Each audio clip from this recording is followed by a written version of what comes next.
Nur Aini, gadis pemanggul semen disorot, kini ditemui Pangdam 14 Hasanuddin, tak malu dan gengsi.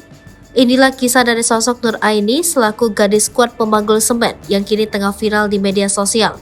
Sebelumnya diketahui jika kisah Nur Aini, gadis skuad pemanggul semen, viral lantaran rela bekerja keras membantu keluarga.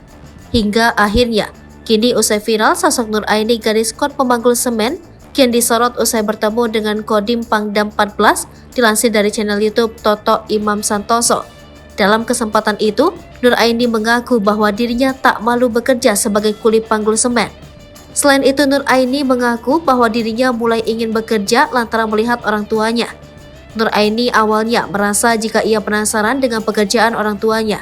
Hingga akhirnya, Nur Aini menyadari jika pekerjaan orang tuanya merupakan hal yang sulit. Dari kelas 1 SMP, saya sering lihat orang tua saya kerja pulang larut malam. Kadang subuh, saya bilang mau ikut dan minta diajarkan caranya mengangkut semen, dan di situ saya merasa, oh ternyata susah cari uang. Kalau saya dengar orang yang tidak bisa sampai seperti ini, lebih baik saya fokus sama diri sendiri dan masa depan, pungkasnya. 40-50 kilo. Mobilnya itu 10 roda yang mengangkut semen 850 sak. Upah sekarang itu Rp600 cukup untuk saya dan keluarga. Yang penting selalu bersyukur, sambungnya.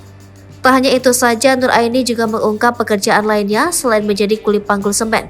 Nur Aini juga mengungkap soal dirinya yang dipanggil oleh pihak Kodim lantaran kisahnya sebagai gadis pemanggul semen viral.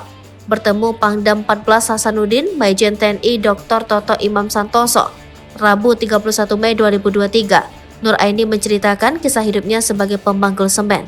Tak hanya itu, Nur Aini juga diberikan bantuan sebagai simpati dan kepedulian oleh Majen TNI Dr. Toto Imam Santoso. Pangdam menyebut Nur Aini telah menjadi inspirasi bagi gadis seusianya untuk hidup mandiri tanpa mengharap bantuan dari orang tua.